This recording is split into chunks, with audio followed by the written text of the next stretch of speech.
Hello, and welcome to Voices, a Library Lecture Series. We'd like to begin with an acknowledgement that we are gathered on the sacred homelands of the Mahikiniak or Mohican people who are the stewards of this land. Today, the community resides in Wisconsin and is known as the Stockbridge-Munsee Mohican Nation. We pay honor and respect to their ancestors, past and present. Voices present speakers on timely and enduring issues each semester to broaden and enrich the scope of studies at Hudson Valley Community College. Please fill out a survey at the link on the first slide. These help to inform our future programming. Today, Voices presents Teresa Gil. Over her career, Teresa has been a psychotherapist, professor, and author. In addition to her private practice, research, and teaching, Teresa has appeared on programs like WAMC's Roundtable and the Women's Watch podcast. Her book, Women Who Were Sexually Abused as Children, Mothering Resilience and Protecting the Next Generation, was published in 2018. Please welcome Teresa Gil. Hi, everyone. Thank you for having me today. Today, I'm going to talk about risk and resilience. And the topic of risk and resilience came from my private practice. So on the first day of therapy, the therapist will ask everyone, what brings you to therapy and what are your goals? And the mothers that I was working with all said that their goals were to be better mothers. And when I asked them to clarify, they said that they had histories of abuse, and they felt that their abuse histories in childhood was impacting the way that they were mothering their children. So I asked one of my clients to give me an example, and she said that when she was playing with her children, she had difficulty being spontaneous, and she had difficulty laughing, and she had difficulty in being playful. So one day, her children were having a tea party, and they all got dressed up, and they set up the table, and they had cups, and they poured tea, and they had a plate of cookies.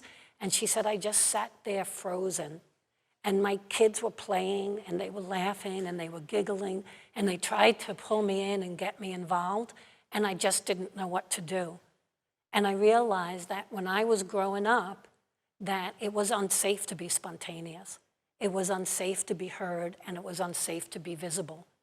And in order for me to be present for my children, I realized that what I needed to do was look at my history. I wanted to be able to hug my children spontaneously. I wanted to laugh spontaneously. I felt constricted in my ability to be present for them. I was able to take care of things like doing the laundry and cooking and getting their lunch out and making supper, but I wasn't able to be playful. So I was talking to another woman, same question, what brings you to therapy? We get paid big bucks to ask the big questions. And she said that she also felt that her issues of child abuse and growing up were impacting her ability to mother. But she also said something interesting. She said, I am really angry that I have to come into therapy and look at this one more time. I've done the abuse in childhood. I thought I was able to put it past me. I started my own family. I have a loving partner that we are living together and we work well together. And I have the family I've always wanted. But again, I'm not able to be present for my children in the way that I want to be. And I want to ensure that they don't suffer and experience the things that I did in childhood. And she said, I'm willing to go back one more time, but my perpetrator never had to deal with any of this. And so I thought how powerful that was, that these women were coming in willing to go back and examine their histories that they wanted to really put behind them in order that they can come through on the other side and be there for their children. So I thought, that's resilience. That's really powerful. And I wanted to find out what makes some people resilient and other people with similar experiences not fare so well. So there became my interest in the topic of resiliency. Now, if we were going to define resiliency, resiliency theory explores why some individuals, despite adverse and distressing life events, are able to adapt and continue to function, while others are not able to overcome similar obstacles and have difficulty coping. So resiliency is the ability to adapt and recover from stressful or traumatic life experiences and affected by both risk factors and protective factors.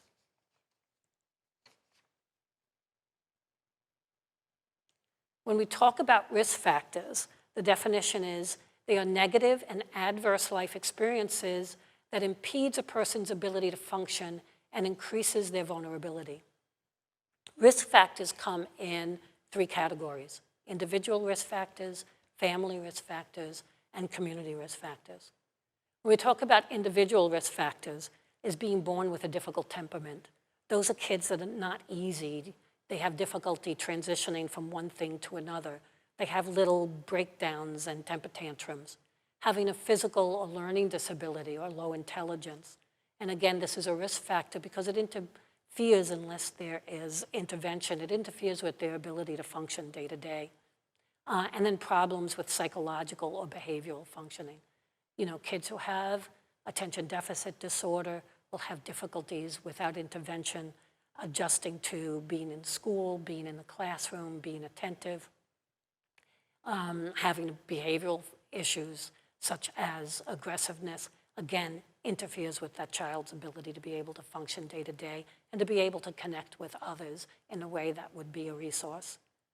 When we talk about family risk factors are when there's physical, emotional, or sexual abuse occurring in the family. Now, the interesting thing is that if there's physical abuse, there's usually emotional abuse, and if there's sexual abuse, there's usually emotional and physical abuse and or neglect. The other family risk factor is an authoritarian parenting style. So authoritarian are parents who say things like, you listen to me because I said so. And they have very rigid control systems in the house. The children are to be seen and not heard. And permissive parents are parents that give child lots of freedom and then no oversight. Being born to a teenage parent or a single parent is also a risk factor. And it's not a risk factor to be a teenage parent or a single parent. It's the things that come along with most teenage parents and single parents, which is many times, unless they have a support system, nuclear or extended family, becomes a risk. So many times teenagers are struggling with poverty and they're struggling with parenting their child alone. Also having a parent with an undiagnosed or untreated mental illness, or having a parent with an alcohol or substance use disorder that they're currently using. And then in terms of the community is usually urban areas that are impoverished or rural communities that are also impoverished. And the reason for that is because impoverished inner city or rural communities many times do not have community resources like public transportation, after-school activities. Many times they have underachieving schools, and these are not protective factors that help to support kids, but actually put them at risk. One of the highest risk factors is poverty. And this is a quote from my book. It is part of the human condition to be challenged and experience pain. But those who live in impoverished economic conditions encounter and bear a larger biological, psychological, and social burden than their counterparts with economic privilege. Chronic poverty impacts every aspect of a person's life and is a risk factor for unsatisfactory outcomes as it disposes individuals to multiple stresses, including food insecurities, poor housing, violence, and increased vulnerability to physical and mental health problems. Poverty negatively impacts self-esteem, disempowers people by limiting their choices, and increases one's susceptibility to victimization.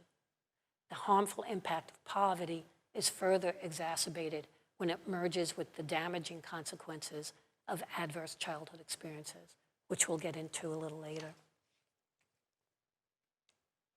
Now, protective factors are factors that have a positive influence in a child's life, and it helps to support resiliency and the ability to overcome adversities and obstacles. And again, just like risk factors, protective factors come in individual, family, and the community. In the individuals having an easy temperament, and a child that's intelligent.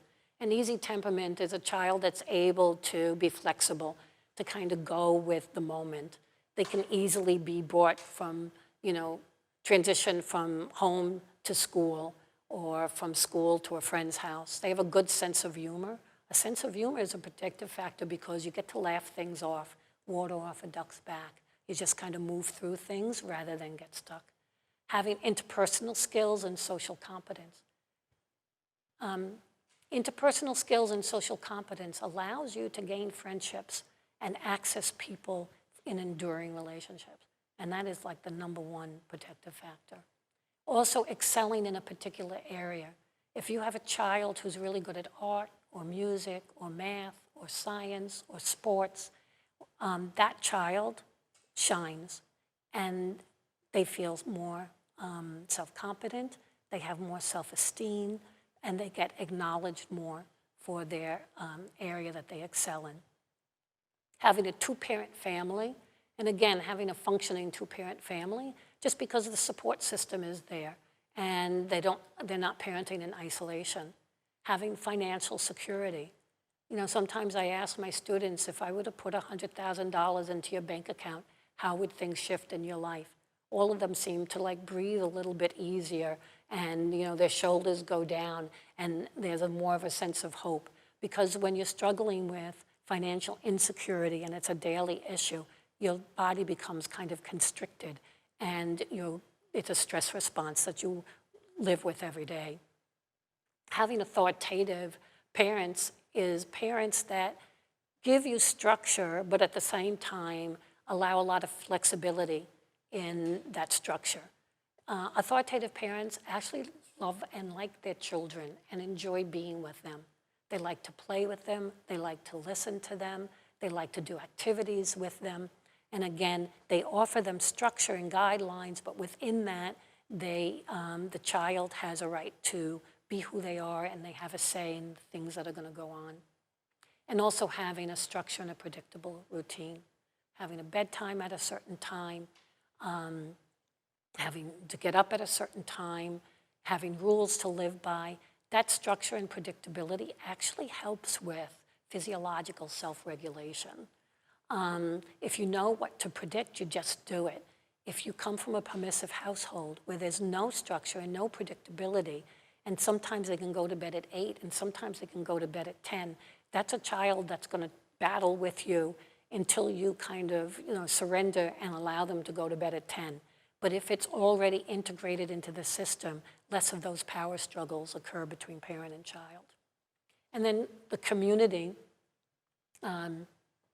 when there's more resources in the community, the schools are better. They have more recreation, more parks, more police, more public transportation. And the other thing that came up when I did my study and asking women who had been abused as children how it impacted their mothering and what made them resilient, all of them said that they had a spiritual or religious belief, that they had a belief that there was something bigger and higher than themselves and their experience, and that they would pray, and their prayer would give them a sense of solace. And even today, as adults, prayer and being part of a community of people with like minds, and again, an affirming kind of spiritual or religious community was a protective factor. Now, what we want to look at with resiliency is we want to look at how many protective factors and how many risk factors are there. So if there are more protective factors than risk factors, it supports your ability to be able to be resilient, to be able to bounce back from difficult times. Now, Gramercy, who is one of the first people to talk about resiliency, and I don't want to believe this, and I'm resistant to it, but he says if you have 6 or more risk factors, your ability to be resilient is practically nil. I want to have more faith in that, but I do recognize that that is something that he had found in his research. Lastly, it's important to know that resiliency is not a permanent condition. It's not like this person is resilient and this person isn't resilient. If you are a resilient person, but you're experiencing chronic stress that can actually erode your resilient capacities. So if you're going through a challenging time and you don't have the skills or the support around you to get through that challenging time, that can actually dwindle and erode your resilient capacities. Now, adverse childhood experiences, or the ACE study, is something that you're going to hear about more and more, probably in the last 10 years, but particularly in the last 5 years. And the adverse childhood experience study mirrors Gramsci's study, which he did in the 1970s.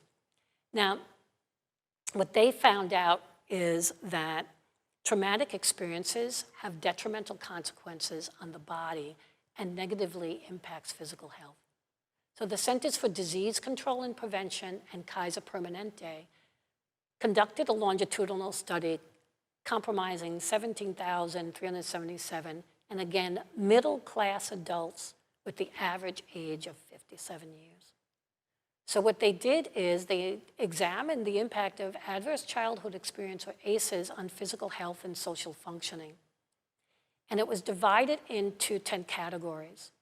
So the category of child abuse, emotional, physical abuse, and sexual abuse, child neglect, emotional neglect, physical neglect. Under household challenges, they put mother treated violently, mental illness, divorce or separation, substance abuse, or having an incarcerated family member. Now, participants were just asked to check the categories that reflected their experiences. So each category equaled 1 point. And based on the number of categories that were checked, the participant could receive a score ranging from 0 to 10. So they weren't asking how many times were you neglected or how many times were you involved in a domestic violence situation, just if you ever had. And what the study showed was that adverse childhood experiences are common, and that 1 in 6 participants had an ACE score of 4 or more categories. 2/3 of the participants had an ACE score in 2 or more categories. And females are 4 times at higher risk of having an ACE score of more than 4. And that also pertains to ethnic and racial groups, have a 4 times higher risk of having an ACE score of more than 4. A lot of that is also due to poverty. An ACE score of 4 increases the chance of alcoholism by 700%. An ACE score of 6 or more decreases one's life expectancy approximately 20 years. So if the life expectancy for a man is 82 years old in the United States, that means that somebody who has an ACE score of 6 or more will die around the age of 62. That's a significant discrepancy. And an ACE score or 7 or more increased suicide attempts by 3,100%. If anybody is interested, they could email me and I could send them the ACE checklist. Because what they're trying to do now is something called trauma-informed care. So trauma-informed care is if you have somebody fill out, let's say a child comes into your office and you're a doctor or you're a counselor and you have the mother or the child fill out the ACE test, and you see that they have 4 ACEs or 7 ACEs, you can actually predict what the trajectory of their life is going to be. And you can do something to intervene. And that was the idea of doing my research, is that rather than, somebody is either resilient or not resilient, what could we do, not only as family members and as friends, but also as teachers and counselors? What can we do to help increase somebody's resilient capacities? So in terms of adverse childhood experiences and the negative health outcomes, what we know now, and it's been in the last 5 or 10 years, that long-term chronic and unrelieved stress overstimulates the brain and body. It weakens the immune system, and it poses increased risk for development of cancers and autoimmune disease like multiple sclerosis, rheumatoid arthritis, and lupus. Increased chances of engaging in adult at-risk behaviors such as alcohol and drug abuse, promiscuity, cigarette smoking, and compulsive eating leading to obesity. Adult risk-taking behaviors are an individual's attempt of coping and self-regulating the experiences of emotional pain, anxiety, and/or depression related to unresolved adverse childhood experiences. So today, the theory is that people who are using alcohol or substance abuse or cigarettes or sex or overeating, that it's their way of managing the pain that has been unresolved from childhood. And that if we can do things today to help them replace the drugs so that they can manage the pain without using them, that they would be better off.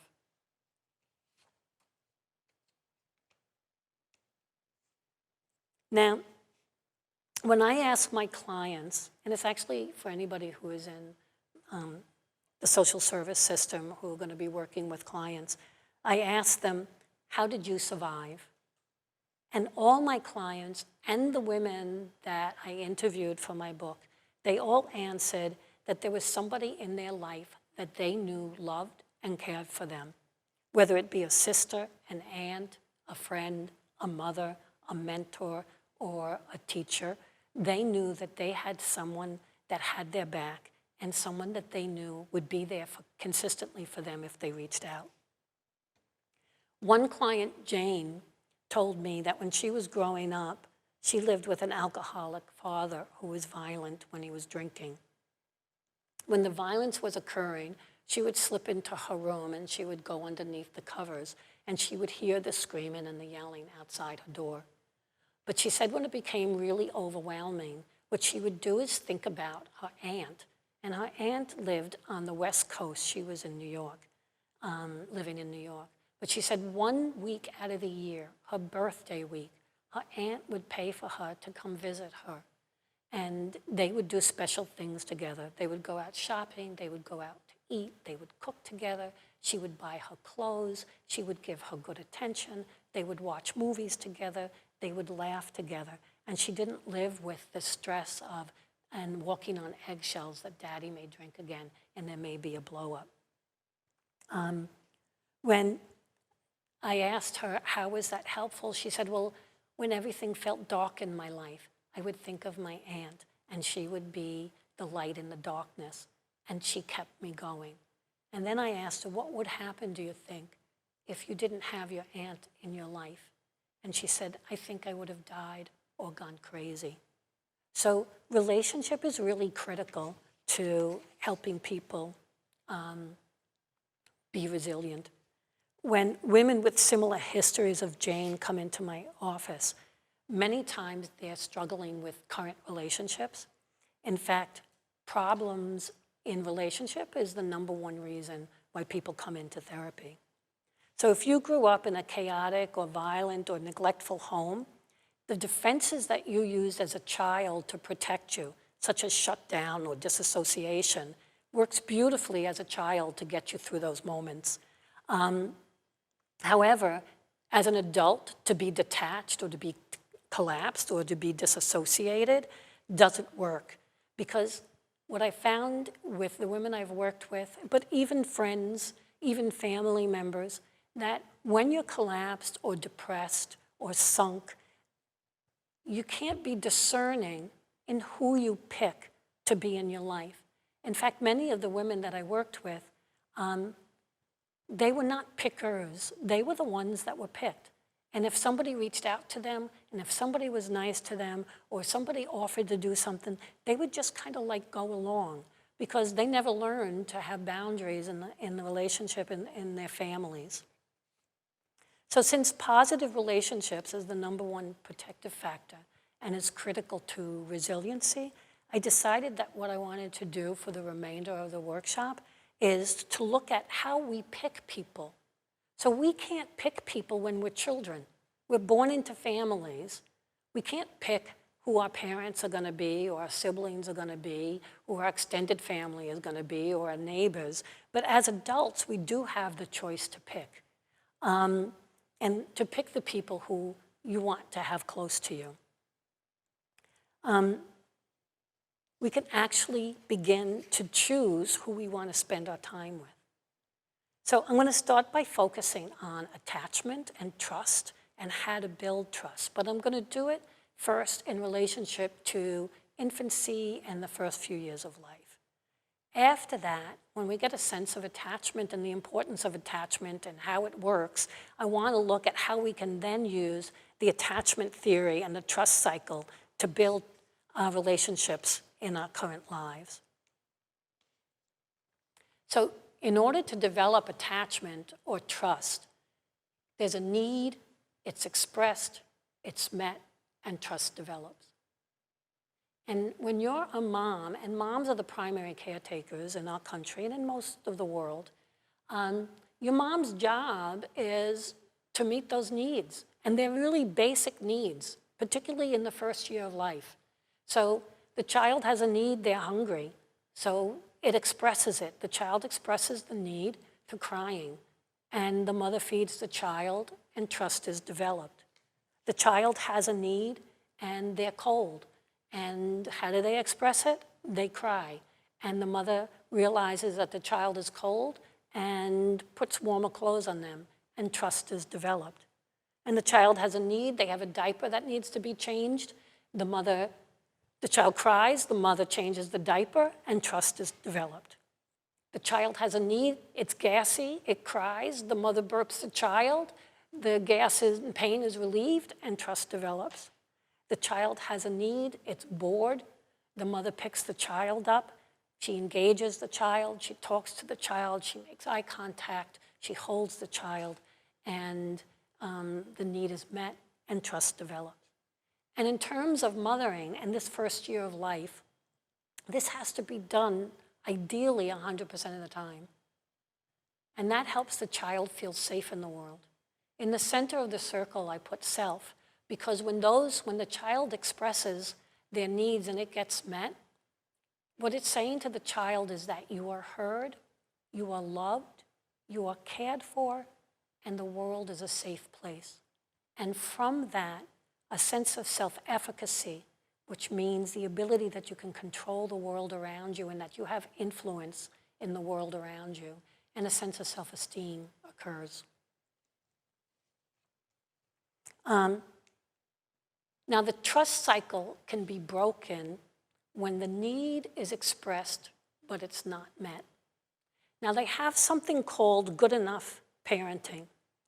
And good enough parenting is when these needs can be met 80% of the time. I personally don't think that's good enough, but I get that it's good enough. I think that we need to aspire to 100% of the time. The thing is that no one person can meet a child's needs 100% of the time. Thus the saying, it takes a tribe to raise a child.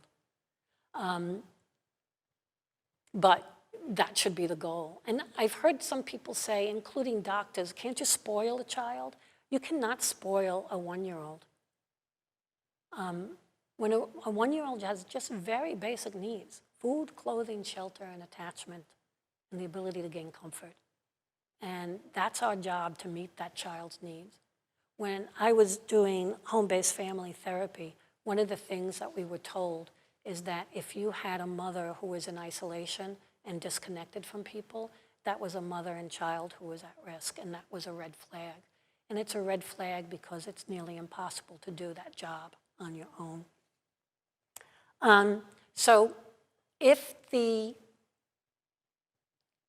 percentage of meeting a child's needs falls below 80%, 70%, 60%, 50%, 40%, 30%, then what happens is the child becomes angry.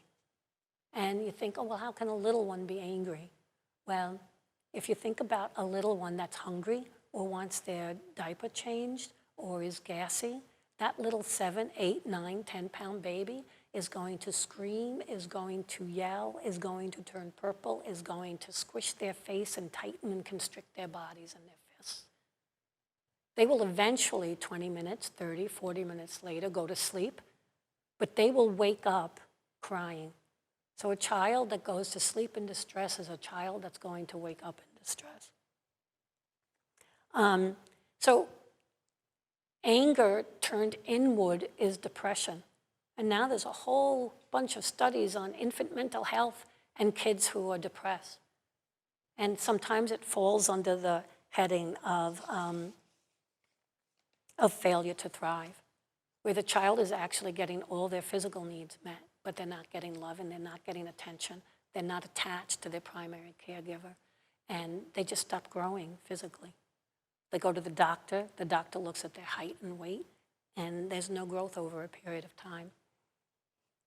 So infant mental health, depression, but also that's anger turned inward.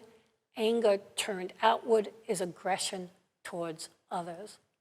And what we find is that the less these needs are met in childhood, the more of a chance there is for adult psychopathology.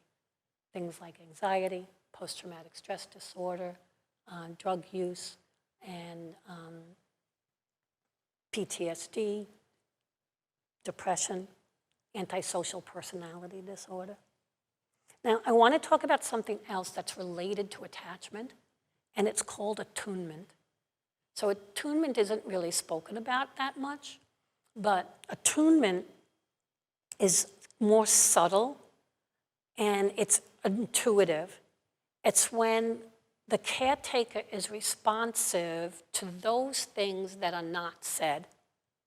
So that person who's attuned to you can pick up on your mood, can pick up on your facial expressions, can pick up on your body posture, can pick up on whether you kind of collapse and constrict on yourself.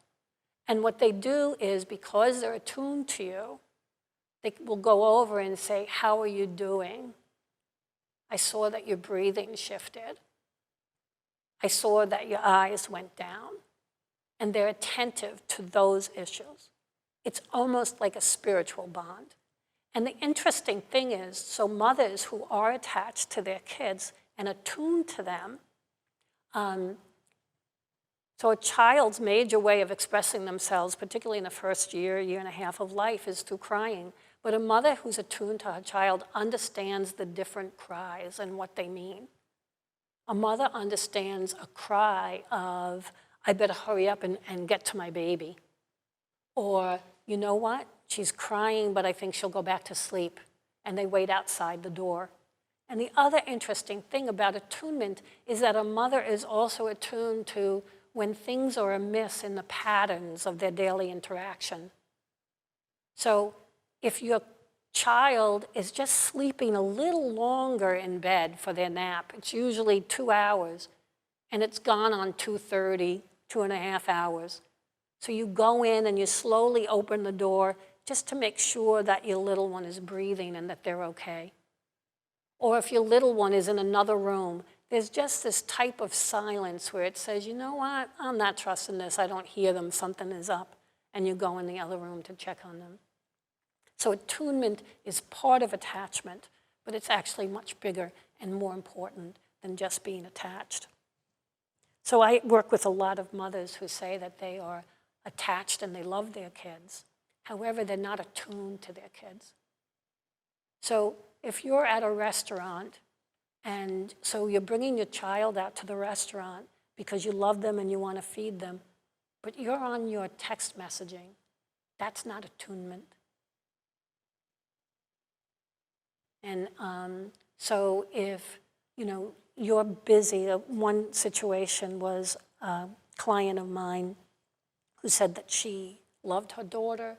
Anybody messes with her daughter, she'd kill them. She works really hard. She's going to school. She's working part-time, and she wants to provide her daughter with a nice home and a good school. And so she said, "I love her," so she's attached. But when I walked into Marshall's, I heard this little one crying. Now her daughter's 3.5, not very tall. And the little girl I heard crying was screaming, "Mommy, Mommy, where are you?" And the mother's voice on the other end was saying, "I'm over here. I'm over here, Jane." And the mother was on the phone talking to a friend. The thing is that she was attuned to her little girl because her little girl was in the middle of a bunch of clothes racks and couldn't see her mother. It was a maze of clothes racks, and all she did was hear her voice, and she got frightened. A mother who's attuned to her little one would have been able, maybe one, not to have her daughter so far away at 3.5, and two, would have been able to find her child and meet those needs.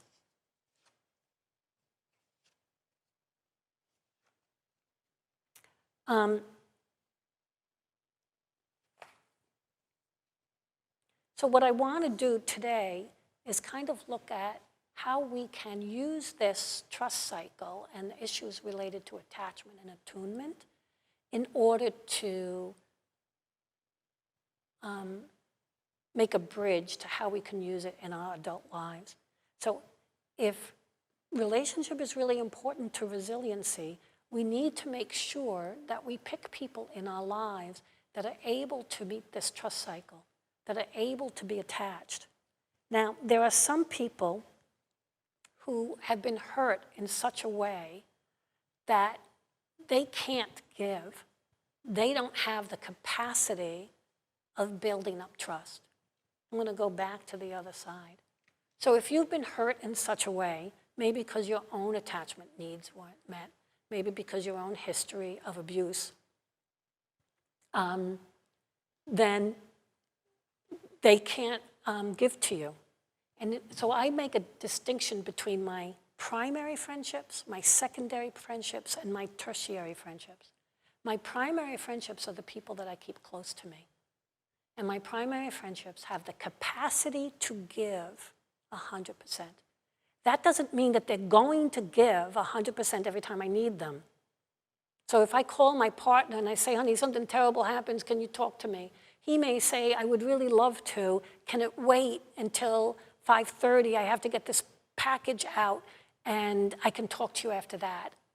I have total confidence that in 2 hours that he'll be available to me and he will be able to listen to me, to understand me, and to give me feedback, and to help me regulate my physiological system so I'm not so much in stress. So we want to bring people in our lives who are able to give back to us. And if you bring somebody into your life who can't give because they don't have the capacity, whatever you came into the relationship with is going to deteriorate quickly. Because if you have needs and you express them and they're continually not met, you're going to feel that you're less than and not important. And I've had clients say to me, you know, I used to be stepped all over by my significant other, but now if they do anything wrong or they're dismissive, I'm going to fight with them. They're both the same thing. You don't fight with somebody to be attentive to you. They either have the capacity to be attentive or they don't. Another place that's really tricky is that sometimes we pick people who have the capacity to give, but they don't want to give to us. Ouch. I have a friend of mine who said that 99% of the people in the world could love her, but it's that one person that she feels that she needs to get affirmation from. So what's important is that when we think about who we bring in our circle, we need to think about people who meet our needs and who are available, who we can trust, who are kind, who are gentle, who use humor. You know, and they may not be available at that moment, but when they are able and capable of being available to you. And if you pick primary people that you spend a lot of time with who don't do that, then you're at risk of losing the self-esteem that you even came into the relationship with. So I work lots with women in my practice. And they're under the belief that I think it's a female thing, not for everybody, but for a lot of the women I work with, that if I give to you, if I nurture you and I take care of your needs even before you ask for them to be met, that you will give me a little bit of that back. And so what I call it is that women give their hearts away. I will love you so much that I am going to give you my heart. And I just want a little bit of that back. And what I tell my daughter and what I tell my clients is that you never, ever, ever give your heart away. that the minute you give your heart away, that you've lost your soul and you've lost your ability to be able to guide your own behaviors, thoughts, and feelings, and you've just set yourself up for abuse. Instead, what you should think about is that if people can complete this trust cycle, and it happens over time, it doesn't happen immediately. My clients who pick somebody, I just fell in love with somebody, oh, they're so great, I met them this week, and they're so kind, and they're nice, and they're funny, and I think that they're perfect for me.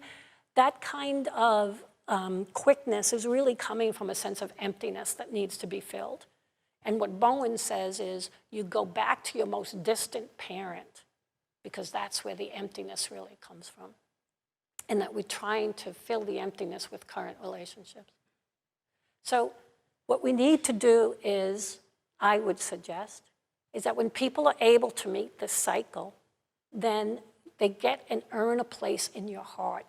And this has to be over time. And you want to pick people who are capable and willing and available and understanding and kind.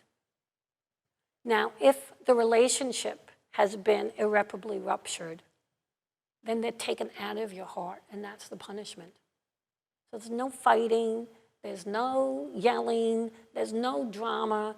If somebody has been really hurtful or consistently hurtful, and the relationship cannot be repaired, then what you do is you take them out of your heart and you cover that space. Because otherwise, many of my clients will be in relationships that have ended 2 or 3 years ago, and it's still a lingering pain. And it's a lingering pain because that person still owns their heart.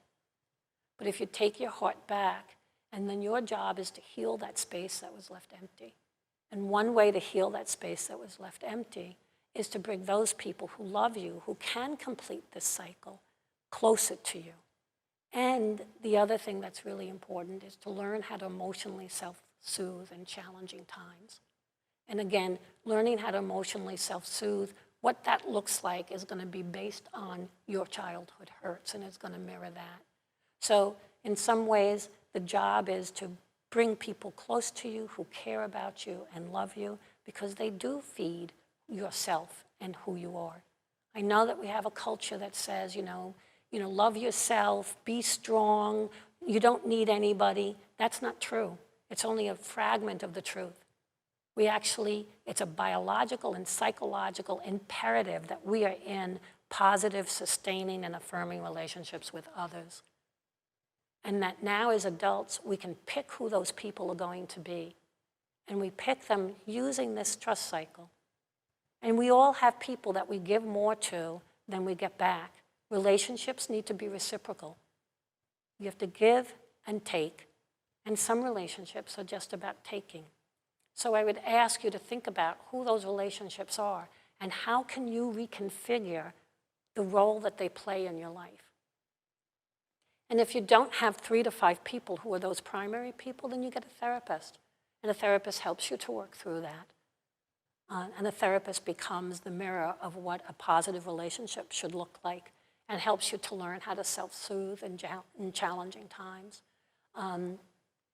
Because, again, we don't have the power to change what happened in the past, but we have the power to make decisions in the present of what will impact our lives. Any questions? Thank you.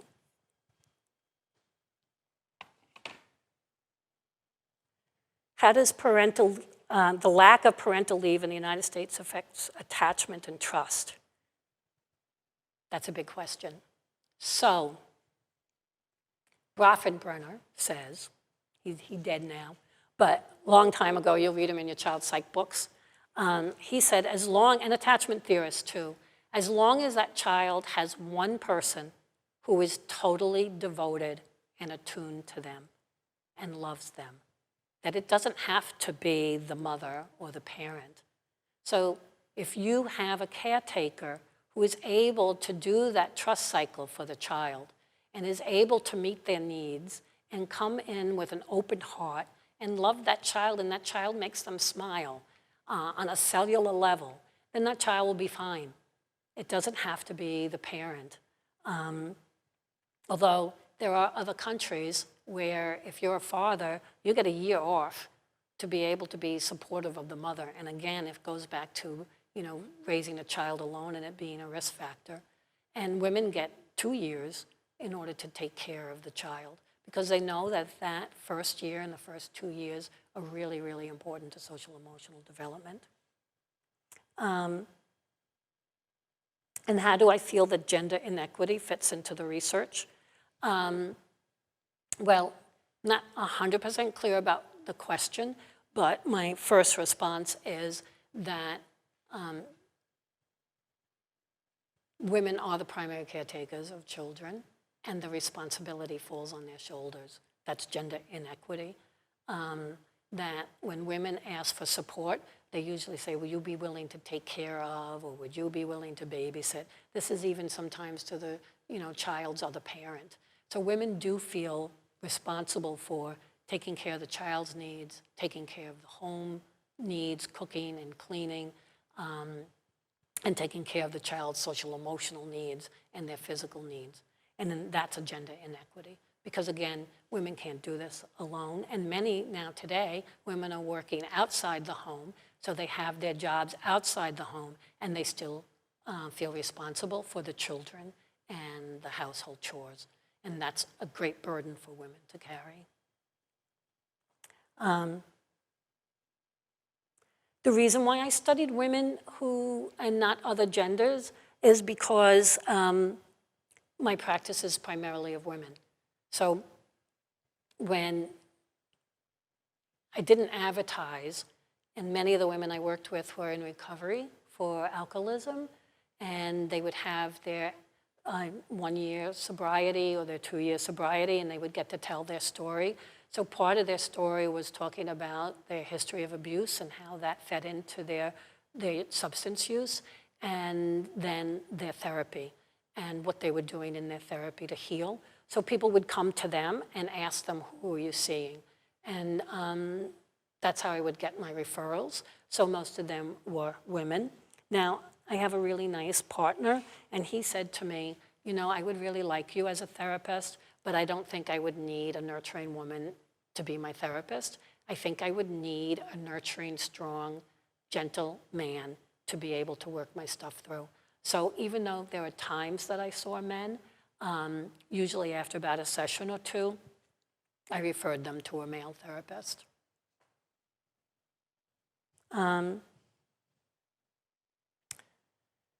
So the most prevalent risk factors were the ones related to family.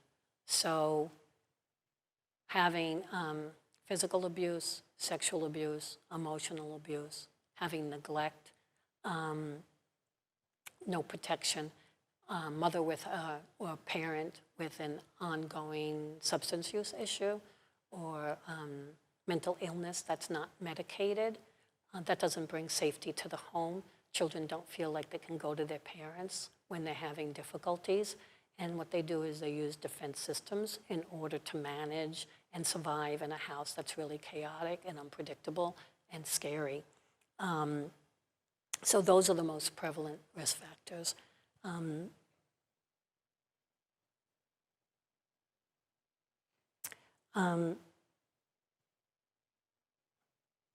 I don't think intentional neglect has a different effect than intentional.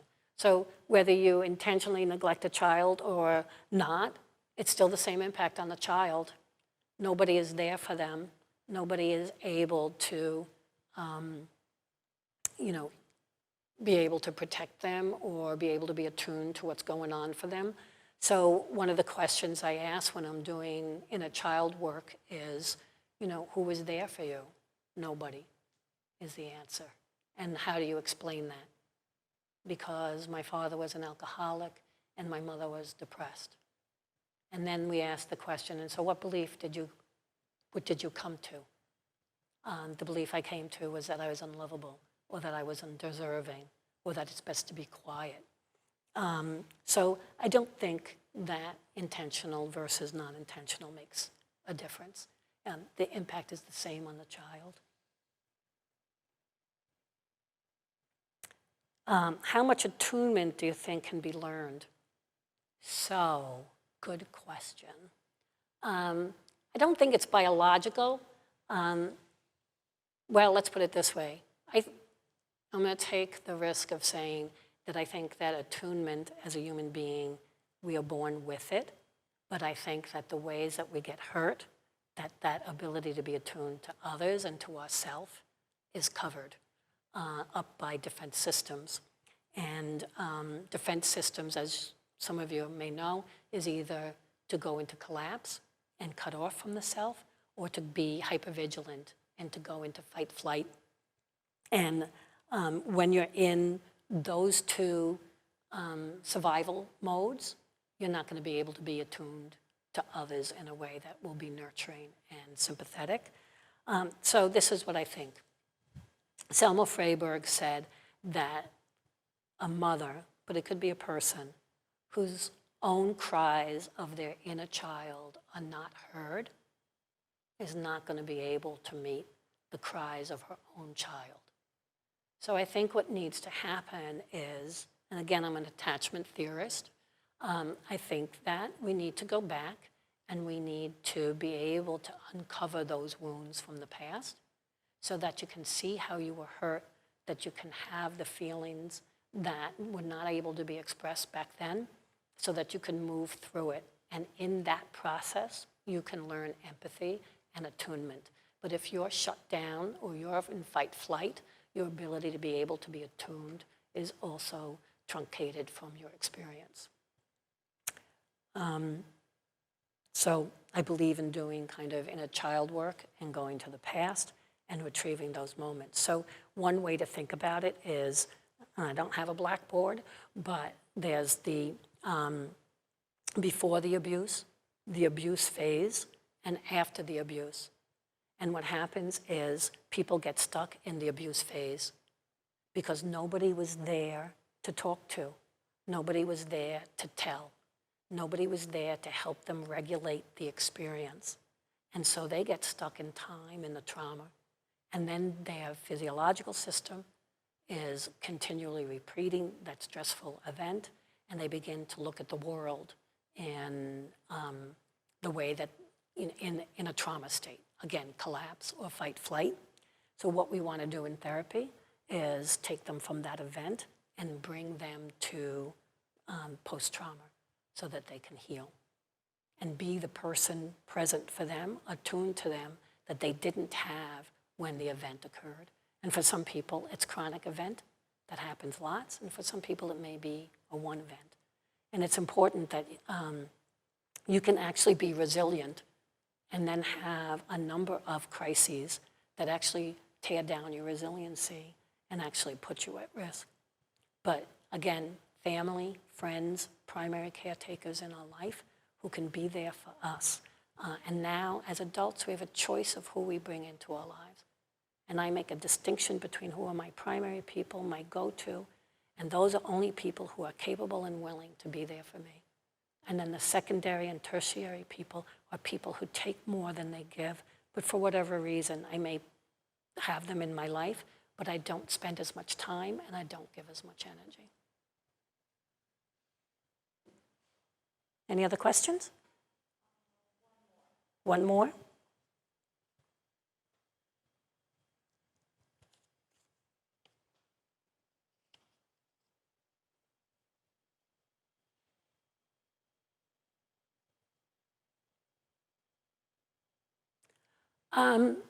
So this question is, how can you determine whether someone is unwilling to be reciprocal in giving, and that she doesn't believe that those who take without giving are actually